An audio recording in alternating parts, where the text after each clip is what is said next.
Hello दर्शकों, तो स्वागत है वीएन का सपोर्ट 269 चैनल में। तो दर्शकों, आज हम आपको बताने वाले हैं कि मिनिमम बैलेंस जो है आरबीआई ने तय किया है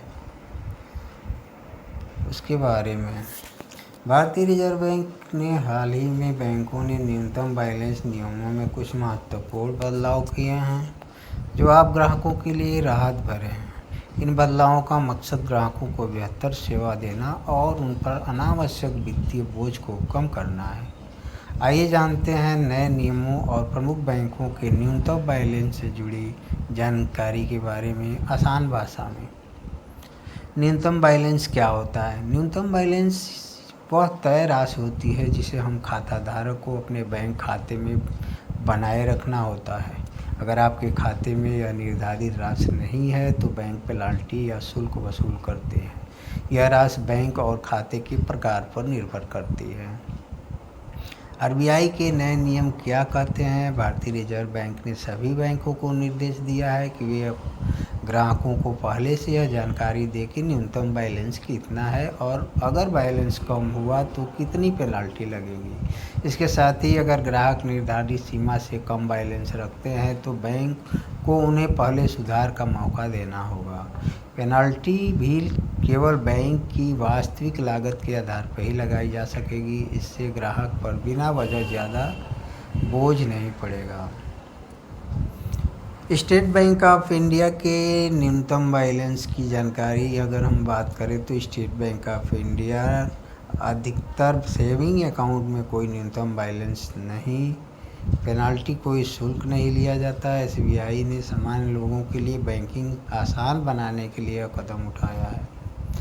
एचडीएफसी बैंक की हम बात करें तो एचडीएफसी बैंक में मेट्रो शहर में 10,000 रुपये न्यूनतम बैलेंस रखा जाता है। अर्धशहरी क्षेत्रों में 5,000 रुपये न्यूनतम बैलेंस और ग्रामीण क्षेत्रों में 2,500 रुपये रखा जाता है। पेनाल्टी के रूप में 600 रुपये तक का शॉर्टफॉल का 6% या 600 रुपये में जो भी कम हो वो होता है। आईसीआईसीआई बैंक की बात करें तो ग्रामीण क्षेत्रों में 1,000 रुपये, अर्ध शहरी क्षेत्रों में 5,000 और शहरी क्षेत्रों में 10,000 न्यूनतम बैलेंस होता है। पेनाल्टी 100 रुपये प्लस शॉर्टफॉल का 5%। पंजाब नेशनल बैंक की बात करें तो अर्ध शहरी क्षेत्र में 500 रुपये, शहरी मेट्रो क्षेत्र में 600 रुपये। पेनाल्टी के तौर पर 400 से 600 तक के क्षेत्र के अनुसार होते हैं। न्यूनतम बैलेंस न रखने पर क्या होगा?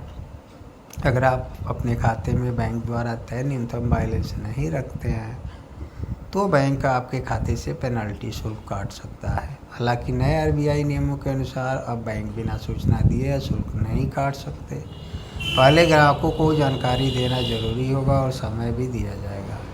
पेनाल्टी से बचने के आसान तरीके। बैंक के नियम जानें, अपने बैंक की न्यूनतम बैलेंस की सीमा और पेनाल्टी शुल्क के बारे में स्पष्ट जानकारी रखें। ऑटोमेटिक फंड ट्रांसफ़र का इस्तेमाल करें। अगर आपके कई अकाउंट हैं तो एक से दूसरे में ऑटोमेटिक फंड ट्रांसफ़र सेट करें ताकि न्यूनतम बैलेंस बना रहे।